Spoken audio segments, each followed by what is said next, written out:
Hello and welcome everyone to the EGF College Rival Series. My name once again is Alex Shinkari Erdenberger, and I'm joined once again by my co-host Amar Guys Nanjani. And today we're casting the Hearthstone semifinals of the Tri-State region, featuring Rutgers, represented by Noblord, and Columbia, represented by Kaiser. How are you doing today, Amar? I am fantastic. Excited to be here to see these two schools compete. Before we jump into it, we'd like to thank our sponsor, Gen Game, for supporting this series. If you're local to the area, be sure to check out their website, gengame.net. All right, we've got some great matches lined up throughout the week across League of Legends, Hearthstone, and Overwatch, so keep up to date. Be sure to follow EGF on Twitter at @officialegf, and make sure to press that follow button on the Twitch channel as well. We also do a bunch of different stuff. But enough about that. Let's get into the match. Game one right off the bat, looks like we have a familiar deck that we were pretty surprised about the last time we saw Noblor play. And it looks like it's his Elemental Mage against Kaiser, who is playing a similar version, but also Shaman? Yeah, looks like a Elemental Shaman versus the Elemental Mage. I'll see which Elemental deck is the better Elemental deck, right? Yeah, it's definitely going to be an interesting matchup. I should note that Noblord had his Hunter banned away, and he has access to Warlock, Warrior, and Mage. Kaiser had his Warlock banned away and is playing with Rogue, Warrior, and Shaman. So we see a Noblord. So he had the option there to Tarfeep or Intellect. He chooses to play the Intellect. Maybe he's fishing for something to play on 4 Water Elemental, maybe. Card's good. Oh, wait. I don't know if this is Elemental Shaman anymore. This might just be straight up Jade Shaman, because that's an Aya Blackpaw in hand. Could be both. Could be both. Because we see 2 Elementals in the hand, and then we see Aya. Yeah, so maybe. Who knows? Yeah. Maybe it's just Hot Spring Guardian is just such a sweet card. Like, it's heal 3 and get a 2/4 taunt. Like, a 2/4 taunt for 3, like, isn't that bad, like, to begin with. It's just like, solid, yeah. It's like just strictly better. What is it? Oh man, it's the card that it's like we thought Magma Rager was bad, but this card is the actual Silverback Patriarch. Oh yeah, it's just one attack more Silverback Patriarch. That's bad. Oh man, like he hasn't seen play since planned. like original. Even then, yeah, way back in the day. Yeah. So Flame Guys is going to come out here on that Firefly and give him a 1-mana Elemental. He's probably going to play it because he wants to play that Servant of Kalamos on curve. Flame Geyser was a good card there. Yeah. Totally. So it looks like it's probably just a Hot Spring Guardian here. Just jam that dude. Probably play the 1/2 as well. Yeah, I mean, is there really a better aggressive? Play? Yeah, it's actually really aggressive with this Flame Tongue Totem on the board. Unfortunate that Noblord couldn't deal with it. I think he was probably trying to missiles hit once on the totem, so he could weave in the 1/2 as well. Yep. I mean, then you get to Flame Geyser the Flame Tongue Totem and take possibly a higher threat on the board. I'm just gonna take a guess here that maybe, just maybe, that Flame Tongue Totem is just a little bit better than a 1/2. Yeah, it's pretty strong card. So yeah, he chooses to kill the 1/2, which makes sense. Hot Spring Guardian. Does he play the flame elemental? I mean, is there any reason not to? If you want to save it for like a later elemental play or something. Right. So is he just jamming Servant of Kalamos here? I mean, that is the best line of play. Has to be, right? Shimmering Tempest is not bad. It allows you to play 2-drop Flame Geyser, ping the Flame Tongue next turn if you want to go with that line. Yeah, Archer is also pretty good because it's a very strong defensive card, but he's already holding on to one in general. Yeah. All right, there's that Tolvir Stone Shaper we love talking about. Nuts. Good card. Yeah. So the other play is that he could coin out Aya Blackpaw, but that means his Tolvir Stone Shaper gets a little worse. I think this is the turn to be playing it. Yeah, because otherwise it might not be like it might not be that much better later. But Aya is the same later. But Coin Aya is also very strong here. Like, it's arguably stronger than playing a Divine Shield Dungeon, right? Yeah, so but like, really if you don't play it this turn, then you won't be able to play it next turn because you haven't played an Elemental. Yeah, exactly. Right? That's the trade-off, right? So it's really a tough choice. Might just be probably just the Tolvir though. Honestly, I would play the Tolvir and probably coin Totemic Call, because what else are you going to use the coin for after turns 5? Oh, he's just going to go for the Aya. coin came out that Aya. I mean, yeah. That's definitely a strong play. The thing is, now his plays next turn is relying on a top deck, or you can play Ascension, both of which are not really ideal. Oh, not even Ascension, just a 3/5. All right. So this is a really strong turn for Novel. Yeah, I agree as well. It's a value trade, kills a 2/4. That's another elemental to play. But like he's looking at that Blaze Caller like, oh yeah, that eye is gone. Like Ripperoni. Like, but can you play it? Oh, you just played Tempest. Yeah, dude, blaze it up. Yo, blaze it. 420. It's the 420 elemental. I think that's its name forever and always. I don't think it's Blaze Caller. It's 420 elemental. Yeah. I would tend to agree with that. Here at EGF, we like to keep it meme-tacular. Absolutely. Lightning Storm coming across. I think that is probably the best play to be making here. Like, no, South Sea Deckhand is a little weak. But it pulls patches, which allows you to kill the 4/1. Yeah. Dude, this deck is just all over the place. It has pirates, it has elementals, it has Jade. Like, this is like, I don't know, Fiesta Shaman. I want to call it Fiesta Shaman because it's just doing so much. Oh, man. You just Firelands Portal. That's you can see. Wow. Okay. Wow. Okay, how much health was he at? I wasn't paying attention. How much health? All right, so Noblood pulls out his Elemental Mage again. Against a Taunt Warrior. Oh boy. Who's favored in this matchup? I don't even know. Like, I think out of all the mages I've seen on ladder, Doomsayer in the Warrior's hands? Yeah, wow. He really doesn't like playing up against pirates. He really wants to beat aggro. Yeah, but like usually aggro is a pretty decent matchup for the Taunt Warrior. Yeah. Generally, you don't really need. I guess he just wants to be 100% sure he'll beat aggro. It's usually that the aggro decks that also like tech in like a decent amount of removal that give it the hardest amount of time, right? So Hunter's Mark is really good against it. Being able to backstab and eviscerate is also really annoying, right? Yeah. It all depends on the amount of early removal that you have for these huge taunt minions. Because like the taunt minions are fairly understated. They just have big butts. True, yes. Okay, this hand for Kaiser is nuts. He's got the quest into the axe, into the everything. And Noblord kept cards that aren't good in this matchup. I'm assuming he figured it was Pirate Warrior, in which case Apprentice Missiles is just nuts. But it's not Pirate Warriors. He might struggle a little bit. And then to be fair, like across this tournament, whenever we've seen Warrior, it's been Pirate Warrior. Most of the time, yeah.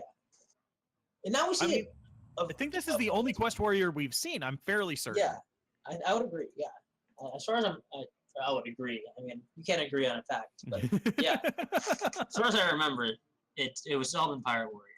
Yeah, so but this is definitely not a Boon Doomsayer, right? Like Fire Warrior has to be.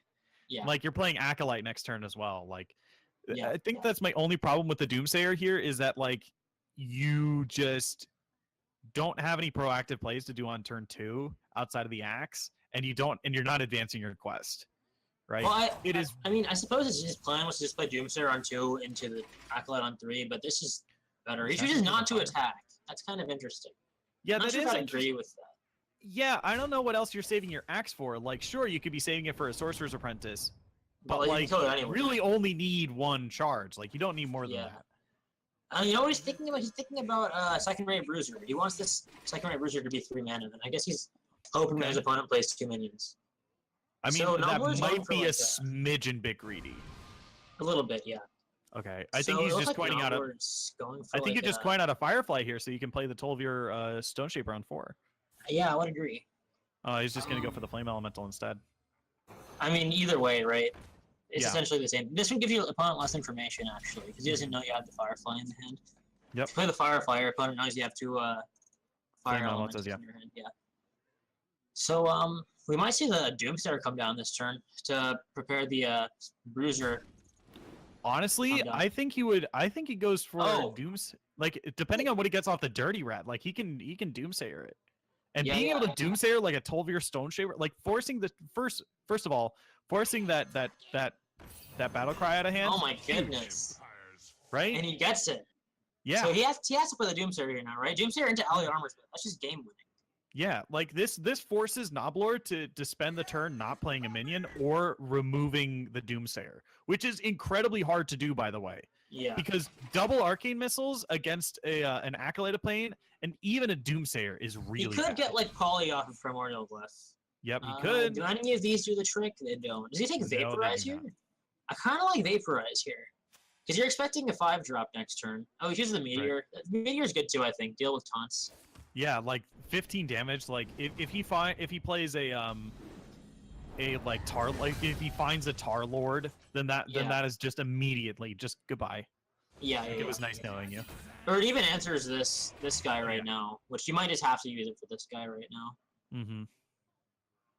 Seems like he does. So now he has Antonidas in hand, which is huge because he's got 2 missiles in his hand. So this might be enough to do the trick, as they say. I think he might just play the. Oh no, he's not going to go for the Firefly. Yeah, he wants to play the Blaze Caller. I think. Yep. So yeah. Second rank Bruiser to come out.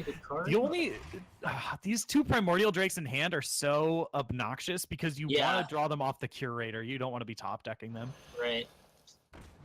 All right, so that's going to be setting up for the Blaze Caller here. It's just like my only problem is that like Noblord is spending his turns doing like fairly low impact things, and it seems like he's supposed to be just more of an aggressive deck. Well, the thing is, he has the greed in his deck to do that sort of stuff. Like instead of playing aggressively and just just like using his entire hand, he's being very conservative with his resources, which I think is the correct way to take this lineup, this matchup. All right, so like is he finally going to use his Fiery War Axe on the Firefly here, or is he just gonna ignore it? He should, right? I really want him. What else is this axe gonna hit? Face?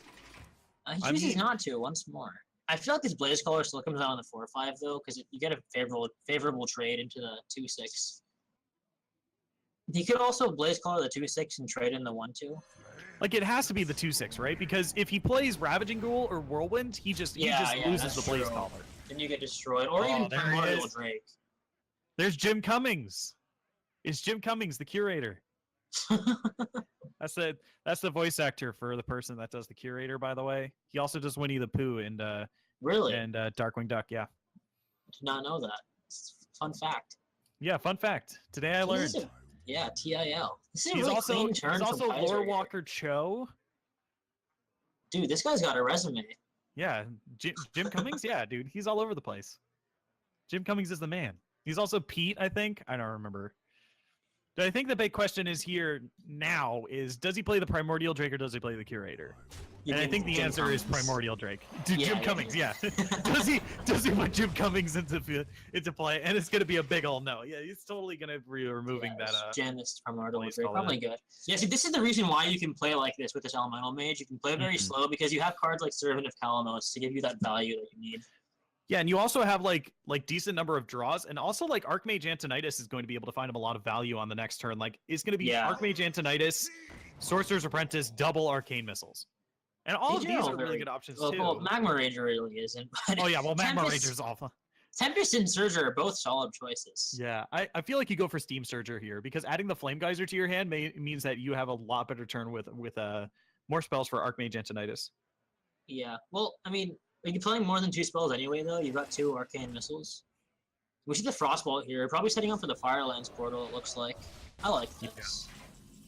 I mean, it does kind of force Kaiser here to trade with the axe into the Mana Worm. Like he just has to. He has to. Like is there any world where you don't? I don't think there is. You just gotta play that card. We see an Armorsmith here. It's really interesting. This card's very anti-aggro. This deck is very anti-aggro, it looks like. Yeah. Something that I actually wanted to touch on that I didn't get a chance to earlier is he kept the quest in the mulligan. Which, when you think about it, it's like, okay, this makes sense. But in reality, like against a lot of classes, like Noblord is playing sort of an aggressive-ish tempo elemental mage. It's not totally like out of the question to actually throw away the quest. I think he didn't throw away the quest because he saw the Doomsayer and was just like, well, if I have the Doomsayer and an Acolyte, then I think that's true. I think it's reasonable enough for me to complete the quest. That's true. That's at least what I would Very assume. true. Yeah, that makes sense. Okay, we see the Armor Smith come down here, which can be big. Oh, Primordial Glyph is actually really big. That makes Archmage Antonidas a lot better. Yeah. Now you can get potentially 3 fireballs. Is he fireballing the support? Well, he has to, right? Because he needs to still get through the Curator, and the Firelands portal only kills the Primordial Drake. He is going for the burn plan, it looks like. So I guess this is just the line, right? Yeah. Does he play the Glyph this turn? Whoa, that's really good. That is actually exactly what he needed. Twilight Darkbender, a 5-mana 6/5. I don't think he's. That is nuts. Oh, I didn't even account for this. Didn't even account for the Apprentice. You can go Archmage, Apprentice, Glyph, Missiles. Get a billion. Just a billion of them. Yeah. We've calculated. We've done the math. The equations has gone through our heads, flashing in front of us. We're darting from left to right, not looking at anything. And as the cogwheels turned, the amount of damage he has in his hand, plus the fireballs he'll get off Archmage Antonidas from all the spells he's casting, 1 million. Yes, 1 million spells. Just 1 million. So he chooses to play the 5-drop here. I'm assuming he wants to play the quests now. Yeah, I mean, so it's kind of interesting that he just never attacked with this axe. And it's probably gonna get. So we're gonna finally find its use now, which is good. This Fiery War Axe found its purpose. Yep. And here we go. We're gonna start aiding the face. Here we go. We're aiding a 6/5. I mean that works too. Either way is very good. So now Nobbler just has to go. I think you just go to town. Yeah, he just has to go. Because you can also cast you can also cast almost whatever you get off the Primordial Glyph because it costs 3 less. Yeah. Look at like these. I mean, Fireball's fine. Fireball's pretty good. I mean, you would rather just get something that gives you another Fireball, but I mean, the Fireball is fine. I mean, but like Forbidden Flame was like the only thing else he could cast there. Yeah, and that's not really what you want to be doing here. And then he has a lot of rare in his hand, so theoretically, if this Apprentice survives, which it won't. Like I am 100% certain that he's just going to trade it with the weapon, or at least the 3/3, so that he can get the 6/9 in the deck. Not when he set up lethal, can he? 6/12. Yeah, he can just start hurling things at the face and hope he survives. That's his line. That's the way he wins. What he could do is he could play the Primordial Drake and execute the Archmage Antonidas. That is just so clean. That is just so clean. Yeah, dude. You don't get the hero power in though, but I mean, it's just too clean. Yeah, I mean, it's the best line of play that he has, and like. Moblord still has to get through the 4/3 and the 4/1 and the 3/1 in addition to the 4. So what he really needs right now is like a Frost Nova or something, but I'm not sure if he runs that card. Yeah.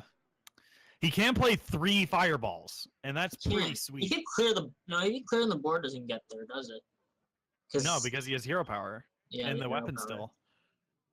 So he has to hit like a Frostbolt.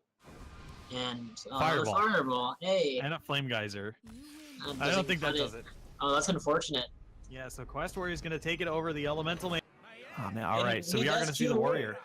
Just get that free win early. Get the free win early. Yep. I mean, let's be honest, right? This matchup is just free for the. Oh my God! Warrior. If that Heroic Strike was a Fiery War Axe, this hand would be the most amazing thing on the planet. Right. I mean, you have to get rid of the deckhand and the Heroic Strike here, yeah. But he has to keep the Cultist. That's really Captain Greenskin. Captain Greenskin. I love this card. Dude, I love Captain Greenskin too, but seeing a Heroic Strike and no Pirates to play early, this is going to be a very bad start for Noblord here. Yeah. Oh no, and it gets worse. Oh he's got the coin 3 into a 3 though, so he's still got something to fall back on. Coin Cultist to kill his opponents. Depending on what his opponent does here. He'll either coin Cultist or coin Frothing. Or if he gets a weapon, he probably plays the weapon. So Kaiser, he has a couple of options here. He can play a couple of 1/2s, he can hero power, or he can play a Novice Engineer. I think you just play the Novice Engineer. I feel like a couple of 1/2s might be good. Because your opponents didn't play anything. This is your one chance to get ahead on the board, right? I mean, I guess. But the other thing is, the 1/2s have synergy with Edwin, so you might want to get your big Edwin off later. Right. So Novice might just be better because of that. Yeah, I'm thinking novice just because it draws you a card. Because right now, Kaiser's hand is pretty stale. Like, there's Yeah. not a whole lot of action. There's not a whole lot of bouncing into his hand. Like, if he plays a Firefly, what he's getting is a Flame Elemental. If he plays a Novice Engineer, he could be getting another thing to help him along But with the it. difference is the Firefly lets him play 2 1/2s this turn. The Novice only lets him play a 1, which is worse against patches as well. So he chooses to go for the Firefly, which makes this a much more awkward. N'Zoth's first mate. Oh, no. This is very unfortunate. So Frothing Berserker is still pretty solid here. So also we might just see Edwin come down this turn, actually. Oh, yeah. Like, totally. What? Like, is that a Tar Creeper? Yeah, that's just a Tar Creeper. Yeah, you have to backstab first, Kaiser. Okay. There it is. Yeah, there we go. Edwin here, or are we going to see the Tar Creeper come down? He has to. He has to. That's a 4/4. Yeah, it's like, solid. It's good against anything that your opponent plays on turn 3. Yeah, and Noblord has to Heroic Strike here. Oh my god. These draws are horrendous. Yeah, he's got some good draws coming up. He's got some good plays coming up now. He has the Gnarly Corsair, he has the green skin. Do you think he plays the deckhand here? Maybe, just to get the patches out of your deck so you don't draw it? Yeah. You probably have to, right? Like, you have to put some minion on the board. Well, you haven't seen your opponent's patches yet. So if your opponent plays a Pirate Hero Power, then your deckhand gets destroyed. And see, but he would have... I mean, you don't play around a top deck, but there's no way he would know that his opponent doesn't have a pirate. So this is probably the way to go. He doesn't want his deckhand to just get bodied by patches. Yeah, and I think he just plays the Tar Creeper here and just says, "Here you go. Yeah. There's a 3/5 for you." So Noble can actually deal with this though. Oh, he can no. go. He can just go deckhand Heroic Strike, right? Is just so close, but no cigar. Yeah. You just have to play the Naga Corsair here with no weapon. Yeah, I mean, that's probably fine, right? You just play 5/4. Patches doesn't do much. Because it actually doesn't die, right? Because it's only a bunch of 1/1s on the board. Yep. Well, I guess now it dies, because there's a backstab slam here. Yeah, do you want to get the slam value, though? Would you prefer to get the slam value or drive? I feel like drawing a card is better than backstabbing. I would agree. Because the backstab you can use against anything, but the slam... This is probably one of the few creatures in a standard pirate warrior deck that will get value off of the slam. Yeah. And plus, you can still trade into it either way. We have a lot of 3/4 health minions. Oh well, that's probably just better than both options. Yeah. that's really good too. I don't know. I still see, like, because if you're bouncing Novice Engineer, like, that's pretty good. And he still needs to get through the Tar Creeper as well in order to trade. And that's where a lot of the damage from Pirate Warrior comes out, unless it's, like, the one weird deck that's playing. I don't know who's running Ravaging Ghoul in their Pirate Warrior deck. Like, I don't think you have to play around that. So, you know, getting the slam value here is pretty good. So he chooses to play the slam instead. I guess he... Oh, and there's the weapon. That is huge. So what do you think is going to be this turn, then? Heroic Strike? And then next turn you can go Fiery War Axe, Deckhand, Cultist. And that is just very strong. That probably gets the Noblord back. The other play that he has is Captain Greenskin. Like, he has to remember that Captain Greenskin... Oh, I mean, he flips it right now. But that's way better. I didn't see the lines. Mm-hmm. Does he Deckhand trade? Oh, he Deckhand trades to deny the combo stuff, right? Yeah, he definitely has to. Oh, yeah, no. see, okay. He got rewarded for it. His opponent just top deck a Shadow Step, and he had a Brewmaster. Oh, now his opponent has nothing to go off of. Yeah, like that's kind of like the big kind of drawback of the Quest Mage. Like, you know, we talked about earlier about, you know, like, oh, like maybe you just die before it happens, but like the other problem is that like it's very 50-50. Like if you get... Oh no! That is a huge draw. Yeah, now Noblord's gonna be like, haha, now I can win.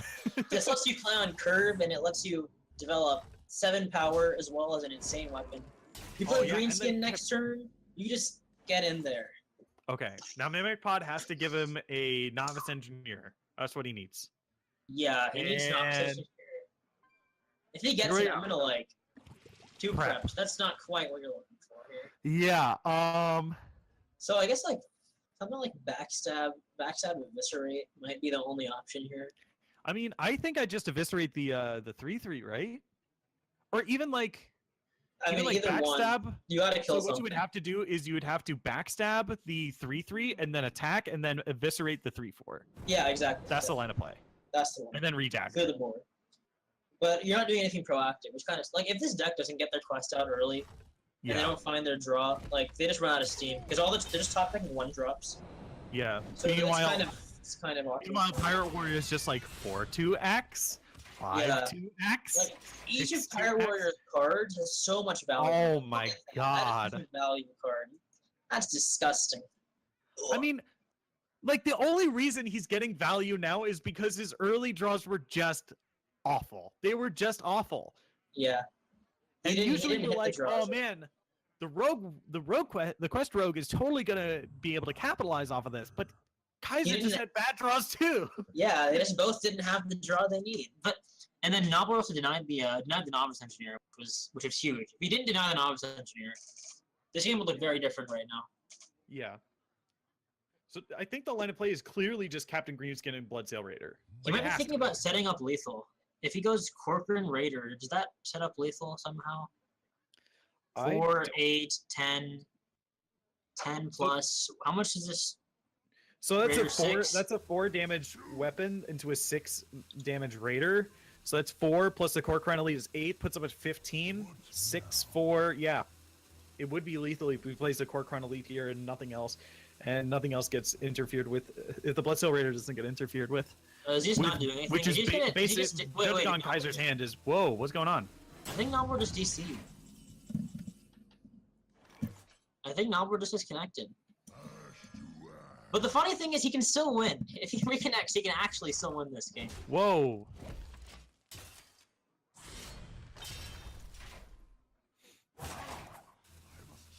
Oh, I think he might have disconnected. It looks like he DC'd. It's unlucky. Oh yeah, he's not on. And he's not on the client. It looks like this is a disconnect.